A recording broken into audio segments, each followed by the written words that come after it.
ഇന്നലെ വലിയ രീതിയിൽ വടക്കൻ ജില്ലകളിലും മഴ ദുരിതം വിതച്ചിരുന്നു. കാസർഗോഡും കണ്ണൂരും കോഴിക്കോടും എല്ലാം വലിയ രീതിയിൽ തന്നെ വെള്ളക്കെട്ടും മണ്ണിടിച്ചിലും ഒക്കെ ഉണ്ടായിരുന്നു. ഇപ്പോൾ ഇന്നിതാ കോഴിക്കോട് ജില്ലയിൽ ഇന്ന് മഴയ്ക്ക് നേരിയ ശമനമുണ്ട്. കോഴിക്കോട് താഴ്ന്ന പ്രദേശങ്ങൾ ഇപ്പോഴും ചിലതെല്ലാം വെള്ളത്തിനടിയിൽ തന്നെയാണ്. കക്കാടംപൊയിൽ വാളന്തോട് ഉന്നതിയിൽ മണ്ണിടിച്ചിലിൽ വീട് തകർന്നിട്ടുണ്ട്. സുരക്ഷ മുൻനിർത്തി കർശനമായ നിയന്ത്രണങ്ങളാണ് ജില്ലയിൽ ഇപ്പോൾ നിലവിലുള്ളത്. താമരശ്ശേരി ചുരത്തിലും ഗതാഗത നിയന്ത്രണം തുടരുന്നുണ്ട്. കോഴിക്കോട് നിന്നും വിവരങ്ങളുമായി റിയാസ് KMR ചേരുന്നുണ്ട്. റിയാസ്, ഇന്നലെ വലിയ രീതിയിൽ കോഴിക്കോട് വെള്ളക്കെട്ടും അതുപോലെ തന്നെ തിരുവമ്പാടി ഈങ്ങാപ്പുഴ ഭാഗങ്ങളിലൊക്കെ വലിയ രീതിയിൽ വെള്ളം കയറിയിരുന്നു. വിലങ്ങാട് പുഴയിൽ ജലനിരപ്പ് അപകടകരമായ നിലയിൽ ഉയർന്നിരുന്നു. ഇന്നിപ്പോൾ ആ അപകടകരമായ സാഹചര്യങ്ങളിൽ എന്തെങ്കിലും മാറ്റം വന്നിട്ടുണ്ടോ? നിയന്ത്രണങ്ങളിൽ എത്രമാത്രം ഇളവുകൾ വരുത്തിയിട്ടുണ്ട്? കോഴിക്കോട് ജില്ലയിൽ ആകെ മഴയ്ക്ക് വലിയൊരു ശമനം ഉണ്ടായിട്ടുണ്ട് എന്നുള്ളത് ഏറെ ആശ്വാസകരമാണ്. പക്ഷേ ഈ ജലനിരപ്പ് ഇപ്പോഴും പുഴകളിലൊന്നും താഴ്ന്നു നിന്നിട്ടില്ല, ഉയർന്നു തന്നെ നിൽക്കുകയാണ് ജലനിരപ്പ്. അതിന്റെ ഒരു കാരണം പ്രധാനമായിട്ടും കോഴിക്കോടിന്റെ അതിർത്തിയായ വനമേഖലകളിൽ ഇപ്പോഴും മഴ തുടരുന്നു എന്നുള്ളത് തന്നെയാണ്. അത് ഇടയ്ക്കിടെയാണെങ്കിൽ കൂടിയും ആ മഴ തുടരുന്നു എന്നുള്ളത് തന്നെയാണ്. പക്ഷേ കോഴിക്കോട് നഗരത്തെ സംബന്ധിച്ച്, കോഴിക്കോടിന്റെ മലയോര മേഖലയെ സംബന്ധിച്ച് മഴയ്ക്ക് ശമനം ഉണ്ടായിട്ടുണ്ട്. എന്നാൽ വെള്ളക്കെട്ട് ഇപ്പോഴും താഴ്ന്നിട്ടില്ല. അതുകൊണ്ട് തന്നെ പലയിടത്തും യാത്ര ദുഷ്കരമാണ്. അതിൽ തന്നെ എടുത്തു പറയേണ്ടത് ഒരു കുടുംബം ഭാഗ്യം കൊണ്ട് മാത്രം രക്ഷപ്പെട്ടു പോയ ഒരു സംഭവം പറയേണ്ടതുണ്ട്. കക്കാടംപൊയിൽ വാളന്തോടാണ് കണ്ടിലപ്പാറ ഉന്നതിയിൽ മണ്ണിടിച്ചിലുണ്ടായി. അവിടെ ഒരു വീട് തകർന്നിരുന്നു. പനക്കച്ചാലിൽ അജേഷിന്റെ വീടിന്റെ പുറകിലെ മലയിൽ നിന്നും വലിയ അളവിൽ മണ്ണും ചെളിയും വീടിനുള്ളിലേക്ക് പതിക്കുകയായിരുന്നു ഉണ്ടായിരുന്നത്. വീട് തകർന്നെങ്കിലും ഈ അജേഷും മകളായിട്ടുള്ള 4ാം ക്ലാസ്സുകാരി അനന്യയും അടങ്ങുന്ന കുടുംബം, ഭാര്യ ശ്രുതിയും ഒക്കെയാണ് അവിടെ താമസിച്ചിരുന്നത്. അപകടത്തിന്റെ തൊട്ടു മുൻപാണ് അധികൃതരുടെ നിർദ്ദേശപ്രകാരം അജേഷും മകൾ അനന്യയും വീട്ടിൽ നിന്ന് മാറി നിൽക്കുന്ന സാഹചര്യം ഉണ്ടായത്. അത് അവർ തലനാരിഴയ്ക്ക് രക്ഷപ്പെട്ടു. അവർ മാറി നിന്ന് ഏതാനും നിമിഷങ്ങൾക്കകം തന്നെ അവിടെ മണ്ണിടിച്ചിലുണ്ടായി എന്നുള്ളതാണ്. അതായത് അധികൃതർ പുറപ്പെടുവിക്കുന്ന മുന്നറിയിപ്പുകൾ അത് കൃത്യമായി പാലിച്ചാൽ നമ്മുടെ ജീവിതം പോലും രക്ഷപ്പെടും എന്നുള്ള രീതിയിലേക്ക് നമുക്ക് വേണമെങ്കിൽ അതിനെ വ്യാഖ്യാനിക്കാവുന്നതാണ്. മറ്റൊരു കാര്യം എന്ന് പറയുന്നത്, സംസ്ഥാന ടൂറിസം വകുപ്പിന്റെ സഹകരണത്തോടെ ജില്ലാ ഭരണകൂടം വർഷങ്ങളായി നടത്തിപ്പോകുന്ന ഒരു പരിപാടിയാണ് മലബാർ റിവർ ഫെസ്റ്റിവൽ. സാഹസിക ജല കായിക വിനോദ മേളയാണത്. അത് ഇന്നലെ റദ്ദാക്കേണ്ടി വന്നിരുന്നു കനത്ത മഴയുടെ പശ്ചാത്തലത്തിൽ. ഇന്നും മലബാർ റിവർ ഫെസ്റ്റിവലിന്റെ പരിപാടികൾ റദ്ദാക്കിയിട്ടുണ്ട്. അതിന്റെ ഒരു പ്രധാന കാരണമായി ജില്ലാ കളക്ടർ പുറത്തിറക്കിയ ഉത്തരവിൽ വ്യക്തമാക്കുന്നത്, ഇരുവഞ്ഞിപ്പുഴ, ചാലിപ്പുഴ എന്നിവിടങ്ങളിലെ ജലനിരപ്പ് ഉയർന്ന സാഹചര്യത്തിൽ മത്സരങ്ങൾ, പരിശീലനം തുടങ്ങിയവയ്ക്കും വിലക്ക് ഏർപ്പെടുത്തിയിട്ടുണ്ട്. പൊതുജനങ്ങളും സംഘാടകരും മത്സരാർത്ഥികളും ഒന്നും തന്നെ നദീതടത്തിൽ പ്രവേശിക്കരുത്.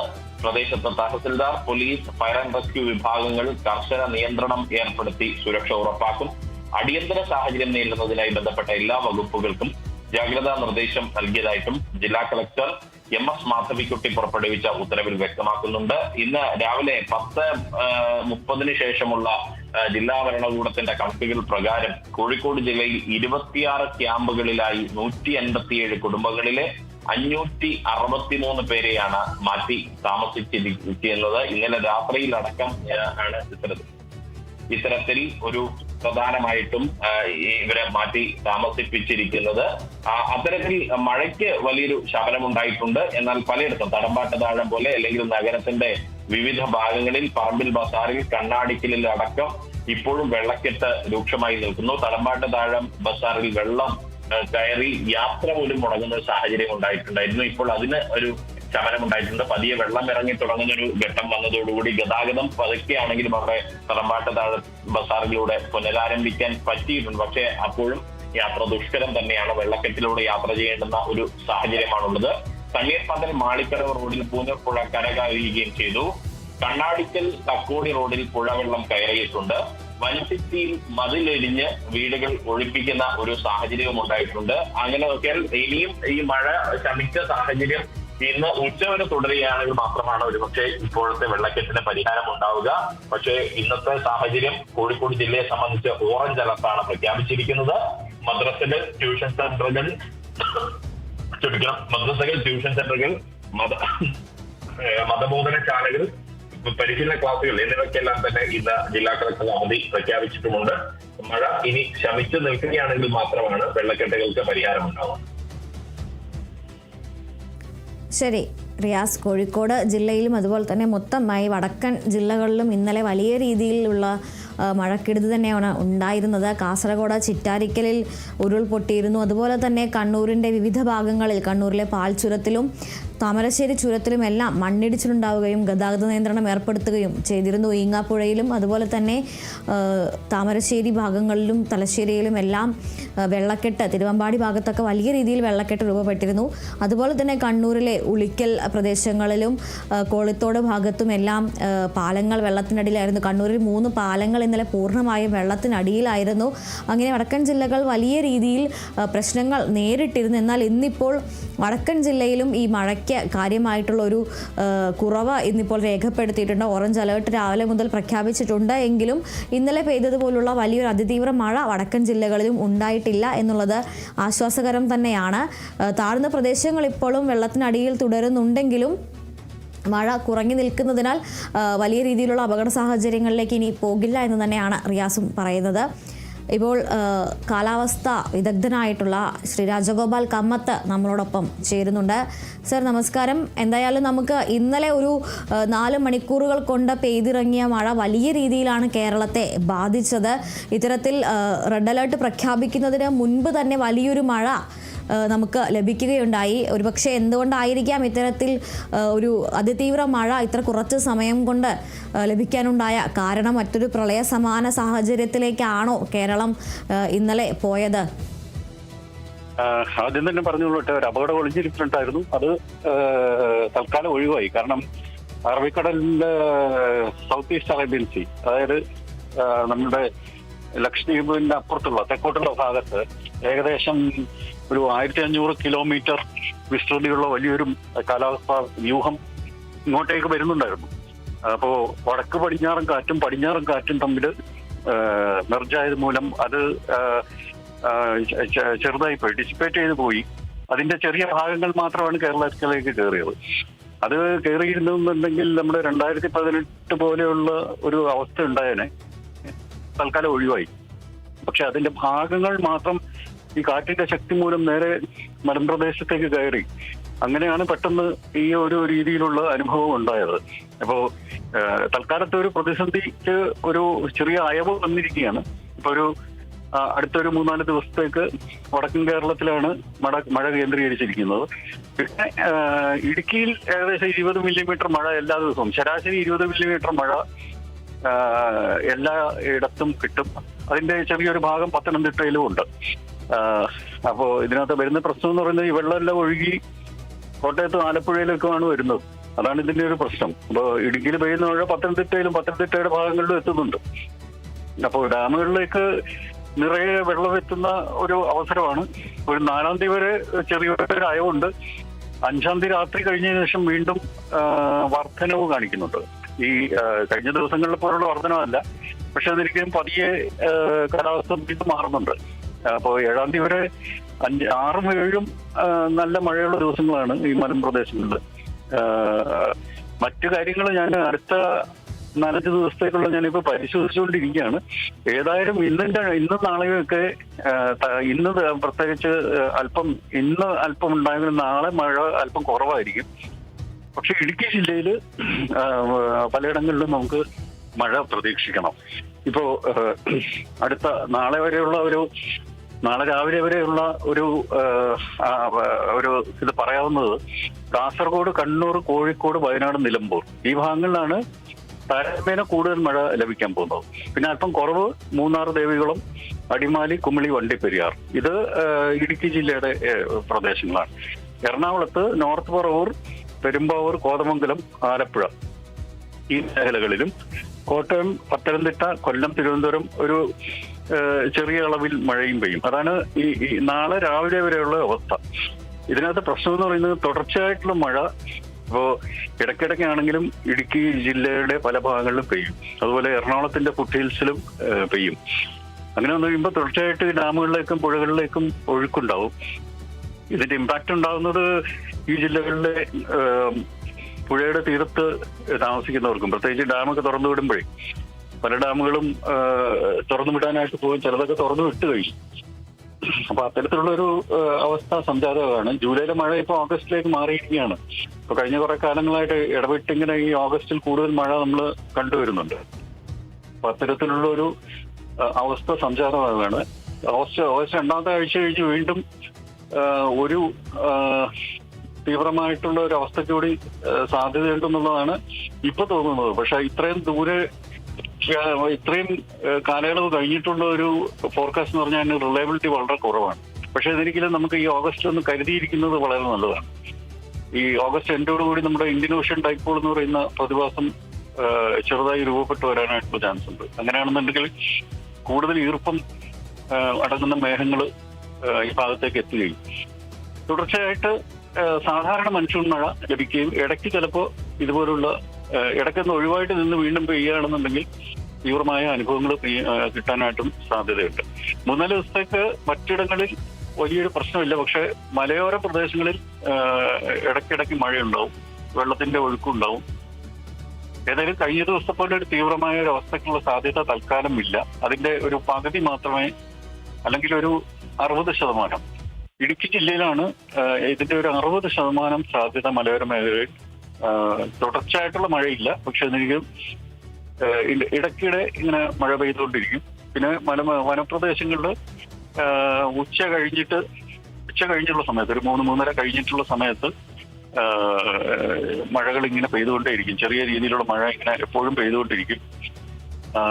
പ്രത്യേകിച്ച് വൈകുന്നേരം എന്ന് പറയുമ്പോൾ ഈ ഓറോഗ്രാഫ് ലിഫ്റ്റിംഗ് എന്ന് പറയുന്ന ഒരു ഏർപ്പാടുണ്ട്. അതായത് ഇവിടുന്നുള്ള ഈ പ്രദേശങ്ങളിലുള്ള ഈർപ്പം എല്ലാം കൂടി അങ്ങോട്ട് കയറി മലഞ്ചെരുവിലൂടെ വെള്ളേക്ക് കയറി ആ ഭാഗങ്ങളിൽ മഴ പെയ്യുന്ന ഒരു അവസ്ഥയാണത്. അത് പൊതുവെ പശ്ചിമഘട്ട പ്രദേശങ്ങളിലെ മലമ്പ്രദേശങ്ങൾക്ക് താഴ്വരകളിലൊക്കെ സംഭവിക്കുന്ന ഒരു കാര്യമാണ്. ഇത് സാധാരണ സ്പ്രെഡായിട്ടാണ് വരുന്നത്. അതായത് ജൂൺ, ജൂലൈ, ഓഗസ്റ്റ് മാസങ്ങളിൽ സ്പ്രെഡായിട്ടാണ് വരുന്നത്. പക്ഷെ ഇതിപ്പോ കോൺസെൻട്രേറ്റ് ചെയ്യുന്നു. അതാണ് ഒരു പ്രശ്നം. ഇടയ്ക്കിടെ ഈ കോൺസെൻട്രേറ്റ് ചെയ്ത് വരുന്നതാണ് നമുക്ക് പെട്ടെന്നുള്ള ഒരു ഇവന്റ്സ് ഇതുപോലെ ഉണ്ടാകുന്നത്. അപ്പൊ അത് നമ്മൾ കരുതിയിരിക്കാന്നുള്ളതേ ഉള്ളൂ. കാരണം ഇത്തരത്തിലുള്ള നമ്മൾ നേരത്തെ തന്നെ മുന്നറിയിപ്പുകൾ കൊടുത്തതാണ്. ഇങ്ങനെ ഇടയ്ക്കിടയ്ക്ക് പെട്ടെന്നുള്ള മഴയ്ക്ക് സാധ്യതയുണ്ട് എന്ന് പറഞ്ഞ് നമ്മൾ നേരത്തെ തന്നെ മുന്നറിയിപ്പുകൾ കൊടുത്താണ്. കാരണം അത് ഈ കാലഘട്ടത്തിന്റെ ഒരു പ്രത്യേകതയാണ്. അപ്പോ ഇനി അവസ്ഥയിൽ നിന്ന് ഒഴിവായി എന്ന് നമുക്ക് പറയാനായിട്ടില്ല. പക്ഷെ തൽക്കാലം ഈ ഒരാഴ്ചത്തേക്ക് വലിയൊരു ഇവന്റ് നമ്മൾ പ്രതീക്ഷിക്കേണ്ട. എന്നാൽ 6-7 തീയതികളിൽ ഒന്ന് കരുതിയിരിക്കുന്നത് നല്ലതാണ്. സാർ, ഈ പറഞ്ഞതുപോലെ നമ്മൾ വെള്ളിയാഴ്ച വൈകുന്നേരം വരെ ഉണ്ടായിരുന്ന അലേർട്ട് വളരെ പെട്ടെന്നാണ് മാറി മറിഞ്ഞൊരു അതിതീവ്ര മഴയിലേക്ക് പോയത്. വളരെ പെട്ടെന്നാണ് ഈ ഒരു കൂമ്പാര മേഘങ്ങൾ അല്ലെങ്കിൽ ക്യുമുലോ നിംബസ് മേഘങ്ങളുടെ രൂപവൽക്കരണം ഉണ്ടാകുന്നതും വളരെ പെട്ടെന്ന് മഴ പെയ്തിറങ്ങുന്നതും. ഈ സൂചിപ്പിച്ചതുപോലെ IOD-യുടെയൊക്കെ ഒരു പ്രഭാവഫലമായിട്ടാണോ കഴിഞ്ഞ ദിവസം നമുക്ക് ഈ അപ്രതീക്ഷിതമായി പെയ്ത ഈ ഒരു അതിതീവ്ര മഴ നമുക്ക് ലഭിച്ചത്? IOD-യുടെ പ്രഭാവം ഇതുവരെ നമുക്ക് അനുഭവപ്പെട്ട് തുടങ്ങിയിട്ടില്ല. ഇപ്പോൾ നമ്മൾ മാഡൻ ജൂലിയൻ ഓസിലേഷൻ എന്ന് പറയുന്ന ഒരു ചക്രണമുണ്ട്. കാലാവസ്ഥാ വ്യൂഹങ്ങളുടെ ഒരു ചക്രമാണ്. 30 ദിവസം മുതൽ 60 ദിവസം വരെ നീണ്ടു നിൽക്കുന്ന ഒരു ആഗോള വ്യാപകമായിട്ടുള്ള ഒരു ചക്രമാണ്. അതിന്റെ ഒരു ഫേസ് 1 മുതൽ 4 വരെ വീക്കായിരുന്നു നമ്മുടെ ഇവിടെ. ഫേസ് 5-6 കടക്കുമ്പോൾ നമുക്ക് പെട്ടെന്ന് ഈ രീതിയിലുള്ള മാറ്റം ഉണ്ടായി. അത് മാത്രമല്ല, പസഫിക്കിലെ 2 ടൈഫോൺസ്, വൻ ചുഴലിക്കാറ്റുകൾ 3 രൂപപ്പെടുന്നുണ്ട്. 2 ഇപ്പോൾ ഓൾറെഡി ഉണ്ട്, 3ാമത്തെ രൂപപ്പെടുന്നുണ്ട്. അപ്പോൾ ആദ്യത്തെ 1ഉം 2ഉം നമ്മുടെ ബംഗാൾ ഉൾക്കടലില് ന്യൂനമർദ്ദ സാധ്യത വർദ്ധിപ്പിച്ചു. അങ്ങനെയാണ് ഈ ഡീപ്പ് ഡിപ്രഷൻ ഉണ്ടായിട്ട് ഒറീസയിലൊക്കെ ആ ഡീപ്പ് ഡിപ്രഷൻ കടന്നു കയറിയതും ഒക്കെ. അപ്പൊ അതിന്റെ ഒരു പ്രഭാവം നമുക്ക് ഇവിടെ കിട്ടിയിട്ടുണ്ട്. ഇതിനൊരു കോറിലേഷൻ ഉണ്ട്. ഈ സൗത്ത് ചൈന സീയിലൊക്കെ ടൈഫൂൺ ഉണ്ടാകുമ്പോൾ നേരിട്ട് നമ്മുടെ മലമ്പ്രദേശങ്ങളിൽ കൂടുതൽ മഴ പെയ്യുന്നതായിട്ട് കണ്ടിട്ടുണ്ട്. ഈ പല പ്രാവശ്യം ഈ കൂട്ടിക്കൽ ദുരന്തവും വയനാട് ദുരന്തവും ഒക്കെ ഉണ്ടായ സമയത്ത് സൗത്ത് ചൈന സീയില് ഇതുപോലെയുള്ള ടൈഫൂൺ ഡെവലപ്പ് ചെയ്ത് വരുന്നുണ്ടായിരുന്നു. അപ്പൊ അതിന്റെ പ്രഭാവം തീർച്ചയായിട്ടും ഈ ജോഗ്രഫി എന്ന് പറയുന്നത് മനുഷ്യർക്കല്ലേ ഉള്ളൂ. കാലാവസ്ഥയ്ക്കൊന്നും ഈ ജോഗ്രഫിയും അന്തരീക്ഷ സ്ഥിതിക്കും ജോഗ്രഫിയൊന്നും ഇല്ല. അപ്പൊ ഇന്ത്യയിലാണോ ഫിലിപ്പൈൻസിലാണോ എന്നുള്ളതല്ല. കാലാവസ്ഥ എന്ന് പറയുന്നത് ആഗോള വ്യാപകമായിട്ട് ഒറ്റ വ്യൂഹമാണ്. അപ്പൊ അതില് വലിയ ദൂരത്ത് നമുക്ക് ഇവിടെ നോക്കുമ്പോൾ വലിയ ദൂരമാണെന്ന് തോന്നുന്നെങ്കിലും കാലാവസ്ഥാ വ്യൂഹങ്ങൾക്ക് അങ്ങനെ ദൂരമൊന്നും പ്രശ്നമല്ല. കാരണം ഇതൊരു കണക്റ്റഡ് സിസ്റ്റമാണല്ലോ. വായു എന്ന് പറയുന്ന ഒരു കണക്റ്റഡ് സിസ്റ്റമാണ്. ആഗോള വ്യാപകമായിട്ട് ഒരേ ഒരു സിസ്റ്റമായിട്ട് നിലനിൽക്കുന്നതാണ് വായു. അതിന്റെ ഇടയ്ക്കിടയ്ക്ക് ഓരോ സ്ഥലങ്ങളിൽ ഇങ്ങനെ ഓരോ അനുഭവങ്ങൾ ഉണ്ടാകുമ്പോൾ മറ്റിടങ്ങളിൽ അതിന്റെ എഫക്ട്സ് ഉണ്ടാവും. നമ്മുടെ ശരീരത്തിൽ ഇപ്പൊ കയ്യിലൊരു മുറിവ് ഉണ്ടായി കഴിഞ്ഞാൽ നമ്മുടെ ശരീരം മൊത്തം അത് നമ്മൾ അനുഭവിക്കുന്നുണ്ട്. അതുപോലെയാണ്. അതായത് ഒറ്റ സിസ്റ്റമാണ് ഈ കാലാവസ്ഥ, ഈ അന്തരീക്ഷം എന്ന് പറയുന്നത്. അപ്പൊ അന്തരീക്ഷത്തിന്റെ ഏതെങ്കിലും ഭാഗത്ത് ഒരു ചെറിയ മാറ്റം ഉണ്ടാകുമ്പോൾ അത് പല ഭാഗങ്ങളിലേക്ക് പ്രതിഫലിക്കും. നമ്മളിപ്പോ കരുതിയിരുന്ന എൽനിനോയാണ് മഴ പെയ്തിട്ടില്ല എന്നൊക്കെ പറഞ്ഞ് വലിയ പ്രചാരണം ഉണ്ടായിരുന്നു. പക്ഷെ അതൊക്കെ അസ്ഥാനത്താണ്. എൽനിനോയുടെ ഇഫക്റ്റ് ഉണ്ടായി തുടങ്ങിയിട്ടേ ഇല്ല. കാരണം എൽനിനോയുടെ ഇഫക്റ്റ് ഉണ്ടാകണമെങ്കിൽ അടുത്തൊരു 2-3 മാസം കൂടി, ഒരു 2-3 മാസം കഴിഞ്ഞിട്ട് മാത്രമേ എൽനിനോ തീവ്രത കുറവായിരിക്കത്തുള്ളൂ. അപ്പൊ എൽനിനോ +3 ഇൻഡെക്സ് ഒക്കെ +3 വന്നു കഴിയുമ്പോഴത്തേക്കും മഴ സ്വാഭാവികമായിട്ടും കുറയണം. പക്ഷെ ഈ ഇന്ത്യൻ ഓഷ്യൻ ഡൈപോള് നമുക്കൊരു ഓഗസ്റ്റ് അവസാനമൊക്കെ ഡെവലപ്പ് ചെയ്ത് വരികയാണെങ്കിൽ അത് ന്യൂട്രലൈസ് ചെയ്ത് പോകും. അടുത്ത കാലഘട്ടത്തിലെ മഴ, ഇപ്പോൾ ഓഗസ്റ്റ് സെപ്റ്റംബറിൽ മഴ, നോർമൽ മഴ ലഭിക്കുകയും അതുപോലെ ഈ നമ്മുടെ തുലാവർഷം സ്വാഭാവിക മഴ ലഭിക്കുകയും ചെയ്യും ഇന്ത്യൻ ഓഷ്യൻ ഡൈപോള് രൂപപ്പെട്ട് വരികയാണെങ്കിൽ. ഇപ്പൊ പല ഏജൻസികളും ഇപ്പൊ പറയുന്നുണ്ട് ഇങ്ങനെ രൂപപ്പെട്ട് വരാൻ ചാൻസ് ഉണ്ട് എന്ന് പറയുന്നുണ്ട്. അപ്പൊ അതൊരു കഴിഞ്ഞ 30 വർഷത്തെ ഒരു കാലയളവിലെ ഇതാണ് നോക്കുന്നത്. ഇന്നത്തെ ഒരു കമ്പാരിസൺ അല്ല. ഇപ്പൊ ഇന്തോനേഷ്യയുടെ തീരത്തും ആഫ്രിക്കയുടെ തീരത്തും വെസ്റ്റേൺ ഇന്ത്യൻ ഓഷ്യനിൽ പോസിറ്റീവ് ഇന്ത്യൻ ഡൈപോൾ ഉണ്ടാകുന്നു എന്ന് പറയുമ്പോൾ ഇന്നത്തെ അവസ്ഥ അല്ല നോക്കുന്നത്. കഴിഞ്ഞ ഒരു 30 വർഷത്തെ അവസ്ഥ നോക്കിയിട്ട് അതിന്റെ കമ്പാരിസൺ വെച്ചിട്ടാണ് ഇന്ത്യൻ ഓഷ്യൻ ഡൈപോൾ ഡെവലപ്പ് ചെയ്യുന്നുണ്ടോ എന്ന് പറയുന്നത്. അപ്പൊ അങ്ങനെ ഒരു ഡൈപോൾ ഡെവലപ്പ് ചെയ്യുകയാണെന്നുണ്ടെങ്കിൽ നമുക്ക് പോസിറ്റീവ് ഇന്ത്യൻ ഡൈപോൾ ഡെവലപ്പ് ചെയ്യുകയാണെങ്കിൽ ഒരു ചെറിയ മാറ്റം 0.5 ഡിഗ്രി താപനിലയിൽ വർധനം ഉണ്ടാകുകയാണെങ്കിൽ പോലും നമുക്ക് കേരളത്തിൽ നല്ല മഴ ലഭിക്കാനായിട്ടുള്ള ചാൻസ് ഉണ്ട്. അല്ലെങ്കിൽ ഒരു നോർമൽ മൺസൂൺ ലഭിക്കാനായിട്ടുള്ള സാധ്യതയുണ്ട്. അങ്ങനെ ഒരു അവസ്ഥയാണ് ഇപ്പൊ സംജാതമായിക്കൊണ്ടിരിക്കുന്നത്. അലർട്ടുകൾ കിട്ടിയില്ല എന്ന് പറയുന്നത് അത് അപര്യാപ്തതയാണ്. കാരണം 3 ദിവസം ഈ അവസ്ഥയ്ക്ക് 3 ദിവസം മുമ്പ് തന്നെ കൃത്യമായിട്ട് ഞാൻ എന്റെ സുഹൃത്തുക്കളോടൊക്കെ ഞാൻ പറഞ്ഞു, സോഷ്യൽ മീഡിയയിലും പോസ്റ്റ് ചെയ്തു. അപ്പൊ ഞാനൊരു സ്വകാര്യ വ്യക്തിയായിട്ട് എനിക്ക് പ്രസ്തുതോ അല്ലെന്നുണ്ടെങ്കിൽ ഒരു അല്ലാതുള്ള അലർട്ടോ എന്നൊന്നും കൊടുക്കാൻ പറ്റത്തില്ല. കാരണം ഇത് തീക്കോയി, റാന്നി, കോന്നി, ഗവി, സീതത്തോട്, നേരിമംഗലം, കോതമംഗലം, പിന്നെ ആനമുടി, ഇടമലയാർ ബെൽറ്റ്, അതിരപ്പള്ളി, ആ ഭാഗത്ത് പെരുമ്പാവൂർ, മൂവാറ്റുപുഴ ഭാഗത്തൊക്കെ മഴയുണ്ടാവുമെന്ന് എനിക്കറിയാം. ഞാനത് ഏകദേശം 3 ദിവസം മുമ്പ് തന്നെ ഇതിനെക്കുറിച്ച് തിരിച്ചറിഞ്ഞിരുന്നു. ഇപ്പൊ അല്പസമയം കിട്ടിയെന്ന് ഞാൻ വിശദമായിട്ട് പരിശോധിച്ചപ്പോഴാണ് ഇങ്ങനെ സാധ്യതയുണ്ടെന്ന് കണ്ടത്. അങ്ങനെയാണ് ഞാൻ ഒരു അലർട്ട് കൊടുത്തത്. അപ്പൊ ഇത് സൂചിപ്പിക്കുന്നത് നമ്മുടെ കാലാവസ്ഥാ ഏജൻസികൾക്കും മറ്റ് ഏജൻസികൾക്കും ഒക്കെ ഒന്ന് ശ്രമിച്ചു കഴിഞ്ഞാൽ അവർക്ക് ലൊക്കേഷൻ സ്പെസിഫിക് അലർട്ട് കൊടുക്കാൻ പറ്റുമെന്നുള്ളത് തന്നെയാണ്. ലൊക്കേഷൻ സ്പെസിഫിക് അലർട്ടാണ് വേണ്ടത്. ഞാനീ പറഞ്ഞ പോലെ ഇടുക്കി ജില്ലയും പത്തനംതിട്ട ജില്ലയും നമുക്ക് മാത്രമേ ഉള്ളൂ. കാലാവസ്ഥയ്ക്ക് ഇങ്ങനെ പത്തനംതിട്ട ജില്ല, ഇടുക്കി ജില്ല എന്ന് പറഞ്ഞൊന്നുമില്ല. ഇടുക്കി ജില്ലയുടെ അഗ്രത്തിൽ കിടക്കുന്ന ഒരാൾക്ക് റെഡ് അലേർട്ടും പത്തനംതിട്ടയുടെ ഇപ്പുറത്ത് കിടക്കുന്ന ആൾക്ക്, തൊട്ടടുത്ത് കിടക്കുന്ന ആൾക്ക് യെല്ലോ അലർട്ട് എന്ന് പറഞ്ഞാൽ അതിലെന്ത് അടിസ്ഥാനമാണുള്ളത്? കാരണം റെഡ് അലേർട്ട് എന്നൊക്കെ പറയുമ്പോൾ ലൊക്കേഷൻ സ്പെസിഫിക് ആയിട്ട് പറയണം. തീക്കോയി എന്ന് പറയുമ്പോൾ ഒരു ജോഗ്രാഫിക് ഏരിയ ആണ്, നമുക്കറിയാം. തീക്കോയിൽ മഴ പെയ്യും. ഞാൻ കണ്ടുകൊണ്ടിരിക്കുകയാണ് ഈ പ്രശ്നം നടക്കുമ്പോൾ ഈ തീക്കോയി, വാഗമൺ, ഇരാട്ടുപേട്ട, പൂഞ്ഞാർ മേഖലയിൽ മഴ തീവ്രമാകുന്നത് ഞാൻ കണ്ടുകൊണ്ടിരിക്കുകയാണ്. കാരണം അതിനുള്ള സംവിധാനങ്ങളുണ്ട് ഇപ്പോൾ. എനിക്ക് സൗജന്യമായിട്ട് ഇത്തരം കാര്യങ്ങൾ അവർ ചെയ്തിട്ടുണ്ട്. ഞാൻ റിക്വസ്റ്റ് ചെയ്ത്, ഞാനൊരു പ്രൈവറ്റ് ഏജൻസി ഒന്നും അല്ല, ഞാനൊരു വ്യക്തിയാണ്. ഇതിനെക്കുറിച്ച് താല്പര്യമുണ്ടെന്ന് അവർക്ക് എനിക്ക് പല ലോക ഏജൻസികളും സൗജന്യമായിട്ട് എനിക്ക് തന്നിട്ടുണ്ട് അവരുടെ ഡാറ്റാബേസ് ആക്സസ് ചെയ്യാനായിട്ട്, അതുപോലെ പ്രൊജക്ഷൻസ് ആക്സസ് ചെയ്യാനായിട്ട്. അപ്പൊ ഞാൻ അത് വെച്ചിട്ടാണ് ഞാൻ ഇതൊരു എന്റെ ഒരു ക്യൂറിയോസിറ്റി വെച്ചിട്ടാണ് ഞാൻ ചെയ്യുന്നത്. പക്ഷെ ഇതിനുവേണ്ടി നമ്മൾ നിയമിച്ചിട്ടുള്ള സംവിധാനങ്ങൾ, അതായത് ജനങ്ങൾ നിയമിച്ചിട്ടുള്ള സംവിധാനങ്ങളാണല്ലോ ഓരോ വകുപ്പുകളും. ആ വകുപ്പുകൾ അത് ഉപയോഗപ്പെടുത്തുക എന്നുള്ളതാണ്. ഒരു കാഷ്വലായിട്ട് ഒരു അപ്രോച്ച് ചെയ്തിട്ട് കാര്യമില്ല. പഴഞ്ചൻ മെത്തേഡ്സ് ആണ് ഇപ്പോഴും അഡോപ്റ്റ് ചെയ്യുന്നത്, വളരെ പഴഞ്ചൻ മെത്തേഡ്സ്. കാരണം പശ്ചിമഘട്ട മേഖലയ്ക്ക് സ്പെഷ്യലായിട്ടുള്ള അലർട്ട് വേണം, ഗാർട്ട് അലർട്ട് തന്നെ വേണം. അവിടുത്തെ ഏരിയാസിൽ സ്പെസിഫിക് അലർട്ട് വേണം. നേരിമംഗലം, കോതമംഗലം, മൂവാറ്റുപുഴ എന്ന് പറഞ്ഞുള്ള അലർട്ടുകൾ, അങ്ങനെയുള്ള അലർട്ടുകളാണ് വേണ്ടത്. അതിനും വലിയ സാധ്യതയില്ല. കാരണം കോതമംഗലത്തിനും നേരിമംഗലത്തിനും ഇടയ്ക്കുള്ള പ്രദേശത്ത് താമസിക്കുന്ന ആൾക്കോ അദ്ദേഹം എന്താണ് ചെയ്യുക? പകുതി റെഡ് അലർട്ടും പകുതി യെല്ലോ അലർട്ടും ആണോ? അപ്പൊ അങ്ങനെയുള്ള പ്രശ്നങ്ങളാണ് നമ്മളിപ്പം സ്പെസിഫിക് ആയിട്ട് നമ്മൾ ഇന്ന പ്രദേശം എന്ന് പറയണം. വിദേശ രാജ്യങ്ങളിലൊക്കെ അങ്ങനെ പറയാറുണ്ട്. ഓരോ ഡിസ്ട്രിക്റ്റ് ഓരോ സ്പെസിഫിക് ലൊക്കേഷൻ വൈസ് പറയാറുണ്ട്. നിങ്ങളുടെ സ്ഥലത്ത് മഴ പെയ്യും, അല്ലെങ്കിൽ മഞ്ഞ് പെയ്യും എന്ന് പറഞ്ഞാൽ കൃത്യമായിട്ട് മഞ്ഞ് പെയ്തിരിക്കും. ഇത്ര സമയത്ത് 3 മണി കഴിഞ്ഞ് 20 മിനിറ്റ് കഴിയുമ്പോൾ മഞ്ഞ് പെയ്യും എന്ന് പറഞ്ഞാൽ മഞ്ഞ് പെയ്തിരിക്കും. അപ്പൊ എന്തുകൊണ്ട് നമുക്കത് പറ്റുന്നില്ല? അപ്പോൾ അതിലേക്ക് വരണമെന്നില്ല. ഇതൊക്കെ മതി എന്നുള്ള ഒരു രീതിയിലുള്ള ഒരു ഉദാസീനമായ പോക്കാണെന്ന് പറഞ്ഞു കഴിഞ്ഞാൽ അപകടങ്ങൾ കൂടുതലായിട്ടുണ്ടാവും. അതുപോലെ ക്വാറികളുടെ പ്രവർത്തനമൊക്കെ നമ്മൾ എത്ര പറഞ്ഞിട്ടുണ്ട്, എത്രയോ വർഷങ്ങൾ ഇങ്ങനെ പറഞ്ഞാണ് ഇപ്പൊ പറയുന്നുണ്ട് അവർ ക്വാറികളുടെ പ്രവർത്തനം നിർത്തിവെച്ചു എന്ന്. അപ്പൊ ഇത്തരത്തിലുള്ള നിയമലംഘനങ്ങൾ പലതും നടക്കുന്നുണ്ട് പലയിടങ്ങളിലും. മലയുടെ ഉച്ചിയിൽ തന്നെ പോയി, ഇടുക്കിയിൽ മലയുടെ ഉച്ചിയിൽ ചതുരംഗപ്പാറയിൽ ക്വാറി വെച്ചിട്ടുണ്ട്. അത് കണ്ടാൽ നമ്മൾ ഞെട്ടും. അത് ഈ അധികാരികളൊക്കെ തന്നെയാണല്ലോ അതിന് അനുമതി കൊടുക്കുന്നത്. അത്തരത്തിലുള്ള ഒരു ആഘാതം വന്നു കഴിഞ്ഞാൽ ഇടുക്കിയുടെ കാലാവസ്ഥ മൊത്തം തന്നെ മാറും. അവിടെ എന്തെങ്കിലും ഒരു ചെറിയ പ്രശ്നം വന്നാൽ, കാരണം അതൊരു തടസ്സം, ഒരു ബാരിയർ പോലെയാണ് ഈ പശ്ചിമഘട്ടം നിൽക്കുന്നത്. ആ ബാരിയറിൽ എന്തെങ്കിലും ചെറിയൊരു ഇടിവ് സംഭവിച്ചു കഴിഞ്ഞാൽ ആ പ്രദേശത്തിന്റെ കാലാവസ്ഥ തന്നെ മാറും. പാലക്കാട് ഗ്യാപ്പ് അറിയാമല്ലോ, പാലക്കാട് ഗ്യാപ്പും ഇതിലെ ഒരു ഗ്യാപ്പ് നമ്മുടെ പശ്ചിമഘട്ടത്തിന്റെ ഒരു വിടവാണ്. ആ വിടവില് പ്രശ്നം കൊണ്ടാണ് പാലക്കാട് ഇത്രയും ചൂട് കൂടുന്നത്. അതുപോലെ പുനലൂർ, മാര്യങ്കാവ് ആ ഭാഗത്തൊരു ഗ്യാപ്പുണ്ട് പശ്ചിമഘട്ടത്തിൽ. ആ ഗ്യാപ്പ് വരുന്നതുകൊണ്ടാണ് പുനലൂർക്ക് ഇത്രയും താപനില കൂടുന്നത്. അപ്പൊ ഇനിയിപ്പം ഇടുക്കിയിലും ഇതുപോലെ മല പൊട്ടിച്ച് അവിടെ ഒരു ഗ്യാപ്പ് വന്നു കഴിഞ്ഞാൽ നമ്മുടെ വേനൽക്കാലത്തൊക്കെ അവിടെ 40-42 ഡിഗ്രി ഒക്കെ ആവും ടെമ്പറേച്ചർ. അപ്പം വികസനം വരുന്നത് എങ്ങനെയാണ്? ഈ നിയമലംഘന പ്രസ്ഥാനങ്ങൾ നിർത്തണം. ഈ രീതിയിലുള്ള മല പൊട്ടിച്ച് കാശുണ്ടാക്കുന്ന പരിപാടി നിർത്തണം. കാരണം പിന്നെ അത് മാത്രമല്ല, ഈ വെജിറ്റേഷൻ ഒരുപാട് വർദ്ധിപ്പിക്കേണ്ട ആവശ്യമുണ്ട്. പല ഈ മേഖലകളിലും മൊട്ടക്കുന്നുകളായിട്ട് മാറിയിട്ടുണ്ട്. ആ മൊട്ടക്കുന്നുകളൊക്കെ ഇടിച്ചു വെക്കുന്നുണ്ട്.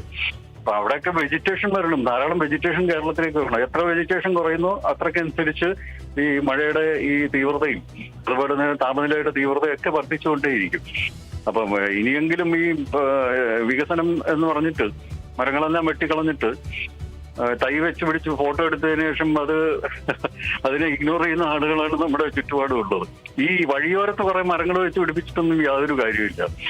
ഈ ഗവൺമെന്റിന്റെ പുറമ്പോക്ക് ഭൂമികൾ ധാരാളം ഉണ്ടല്ലോ, അവിടെയൊക്കെ മരങ്ങൾ വെച്ച് പിടിപ്പിക്കണം. റെസിഡൻസ് അസോസിയേഷനുകളുണ്ട്, അതുപോലെ തന്നെ എത്രയോ സ്വകാര്യ സംഘടനകളുണ്ട്, ഈ NGOസും മറ്റുമൊക്കെ ഉണ്ടല്ലോ, കുടുംബശ്രീ ഉണ്ട്. അപ്പോൾ ഇത്തരത്തിലുള്ള മരങ്ങൾ വ്യാപകമായിട്ട് വെച്ച് പിടിപ്പിക്കണം. ഇപ്പൊ വലിയ മരങ്ങൾ വേണ്ട, ഈ അപകടം ഉണ്ടാകുന്ന തരത്തിലുള്ള വലിയ മരങ്ങൾ വേണ്ട. ഒരു 10 മീറ്ററോ 15 മീറ്ററോ വരെ വെക്കുന്ന നല്ല മരങ്ങൾ എത്രയോ ഉണ്ട്.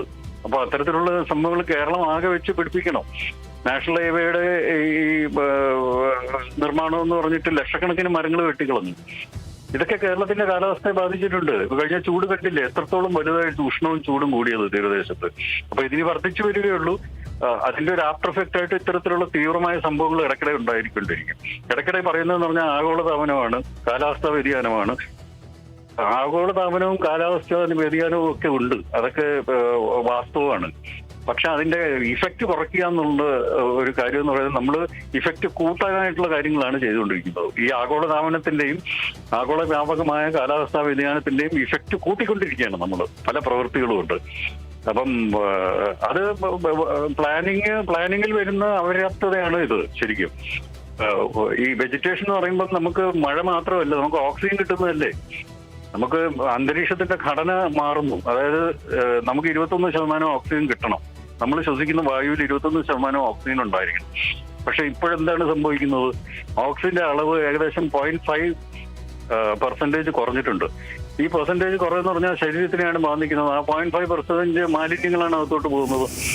അത്തരത്തിലുള്ള പ്രശ്നമുണ്ട്, നേരിട്ട് നമ്മളെ ബാധിക്കുന്നതാണ്. നിങ്ങൾ മരം വെട്ടിക്കളഞ്ഞ് അവിടെ കിട്ടിക്കൊണ്ടിരുന്ന നല്ല ഓക്സിജൻ ഇല്ലാതാക്കിക്കൊണ്ടിരിക്കുകയാണ്. മഴ കുറയുന്നത് മാത്രമല്ല, മരം വെട്ടിക്കളയുന്നതുകൊണ്ട് മഴ കുറയുന്നു എന്നുള്ളതല്ല കാര്യം. ഈ ഒരു കാര്യം കൂടി അതിനകത്തുണ്ട്. അന്തരീക്ഷത്തിന്റെ ഘടന മാറുകയാണ്. സാധാരണ സ്വാഭാവികമായിട്ടുള്ള വായു ശ്വസിക്കാൻ വേണ്ടിയാണ് നമ്മുടെ ലങ്സ്, മറ്റു ജീവികളിലെ ലങ്സ് ഡെവലപ്പ് ചെയ്തിരിക്കുന്നത്. അതില് മാലിന്യം കടന്നുകൂടുമ്പോൾ അത് ശരീരത്തിൽ അടിഞ്ഞുകൂടും, അത് വേറെ പ്രശ്നങ്ങൾക്ക് കാരണമാവും. അപ്പം ഈ സസ്യങ്ങളെ ആശ്രയിക്കാതെ നമുക്ക് ജീവിക്കാൻ പറ്റത്തില്ല. വായുവിനായിരുന്നാലും അല്ലെന്നുണ്ടെങ്കിൽ നമ്മുടെ കാലാവസ്ഥ ഒരു സന്തുലിതമായിട്ട് നിലനിർത്താനാണെങ്കിലും ഇത്തരത്തിലുള്ള കാര്യങ്ങൾ നമ്മൾ ശ്രദ്ധിച്ച് നടപ്പിലാക്കേണ്ടതാണ്. അതാണ് ഒരു പ്രോഗ്രസീവ് ഗവൺമെന്റ്. തീർച്ചയായും ഈ പറഞ്ഞതുപോലെ തന്നെ ശ്രീ രാജഗോപാൽ കമ്മത്ത് പറഞ്ഞതുപോലെ തന്നെ അലേർട്ടുകൾ നൽകുന്നതിൻ്റെയും നമ്മുടെ പ്രവചന സംവിധാനങ്ങൾ, കാലാവസ്ഥാ പ്രവചന സംവിധാനങ്ങളുടെ ഒരു പരിമിതിയൊക്കെ ചർച്ച ചെയ്യേണ്ട ഒരു കാര്യം തന്നെയാണ്. ഔട്ട്ഡേറ്റഡ് ആയിട്ടുള്ള അല്ലെങ്കിൽ പഴകിപ്പോയ പല രീതികളും ഉപയോഗിച്ചാണ് ഇപ്പോഴും ഈ പ്രവചനങ്ങൾ അല്ലെങ്കിൽ കാലാവസ്ഥാ മുന്നറിയിപ്പുകൾ നൽകുന്നത് എന്നുള്ളൊരു ആക്ഷേപം ഈ കഴിഞ്ഞ പ്രളയത്തിൻ്റെ സമയത്തും എല്ലാം നമ്മൾ കേട്ടതാണ്. ആ ഒരു വിഷയത്തിലേക്ക് തന്നെയാണ് ഇപ്പോൾ കാലാവസ്ഥാ വിദഗ്ധനായിട്ടുള്ള രാജഗോപാൽ കമ്മത്തും ചൂണ്ടിക്കാണിച്ചത്. അതിൻ്റെ ഒരു പ്രാധാന്യം കൂടിയാണ് അദ്ദേഹം ചൂണ്ടിക്കാണിച്ചത്. നന്ദി ശ്രീ രാജഗോപാൽ കമ്മത്ത്. എന്തായാലും കഴിഞ്ഞ ദിവസങ്ങളിൽ ഉണ്ടായ അതിതീവ്ര മഴ, അതുമായി ബന്ധപ്പെട്ട ശാസ്ത്രീയമായിട്ടുള്ള ഒരു വിശകലനമാണ് ഇപ്പോൾ നമ്മളോട് രാജഗോപാൽ കമ്മത്ത് പങ്കുവച്ചത്.